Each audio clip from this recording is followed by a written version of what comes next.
हरे कृष्णा। दोस्तों, मुझसे मेरे स्टूडेंट्स पूछते हैं कि सर कभी आप हमें चक्रों के बारे में भी थोड़ा डिटेल में बताएं।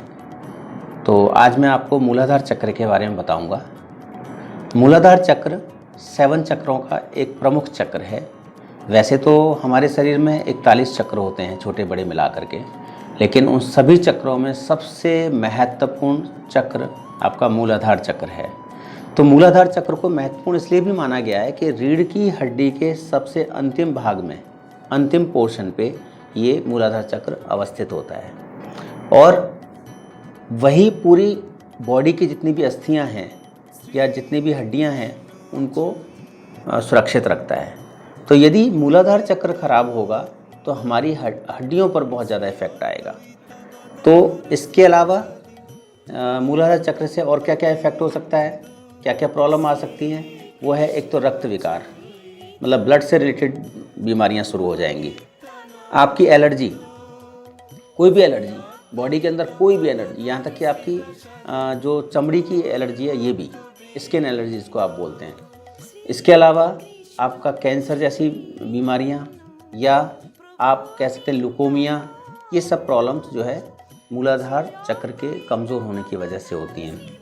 आप ऐसे समझिए जैसे पेड़ पौधों की जड़ें होती हैं ना, वो जड़ें पेड़ पौधों को मजबूत रखती हैं, वैसे ही हमारे शरीर की जो मुख्य जड़ है वो मूलाधार चक्र है। तो अगर हम मूलाधार चक्र को स्ट्रांग रखेंगे तो हमारा शरीर भी स्ट्रांग रहेगा। मानसिक लेवल पे भी हम देखें, ठीक है, मानसिक लेवल के लिए आज्ञा चक्र और टेम्पल्स और सहस्त्रार चक्र भी जिम्मेदार हैं, लेकिन कहीं ना कहीं जो कॉन्फिडेंस वाली जो मैटर है ना, वो हमारे मूलाधार चक्र की वजह से आता है। तो अगर हमारा मूलाधार चक्र ठीक रहेगा तो जाहिर सी बात है हमारी बॉडी में कॉन्फिडेंस भी रहेगा। और हाँ, एक चीज़ और, फाइनेंशियल लेवल पे भी मूलाधार चक्र काम करता है। यानी कि अगर हमारा मूलाधार चक्र स्ट्रांग है तो फाइनेंशियल पोजीशन भी स्ट्रांग होगी, और अगर वो कमज़ोर है तो फाइनेंशियल पोजीशन भी कमज़ोर रहेगी।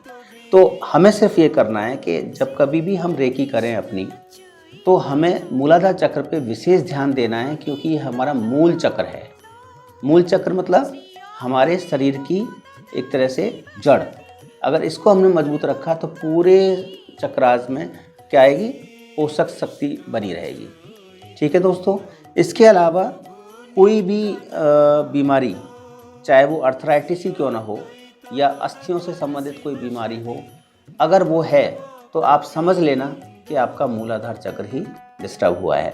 तो आप मूलाधार चक्र पे काम करेंगे तो आपकी अर्थराइटिस से रिलेटेड, चाहे वो घुटनों में दर्द है, चाहे आपकी कमर में दर्द है, स्पेशली हड्डी में, या आपके टखनों में दर्द है, या आपके जो है किसी और कोहनी में दर्द है, कहीं पे भी आपका दर्द है, तो समझ लेना जहाँ जोड़ों के दर्द की समस्या आई वहाँ मूलाधार से संबंधित कोई न कोई कमज़ोरी आ गई है।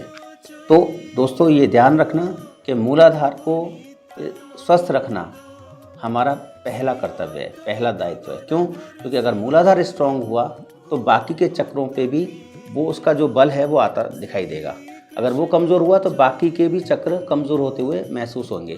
क्यों? क्योंकि वो जड़ है, जैसे मैंने आपको बताया। तो जड़ कमज़ोर होती है तो पेड़ पौधे सूखते हैं या उस पर इफेक्ट आता है, नेगेटिव इफेक्ट आता है। इसी तरह से मूलाधार चक्र भी जब इफेक्ट होगा तो हमारे शरीर पर भी इफेक्ट आएगा।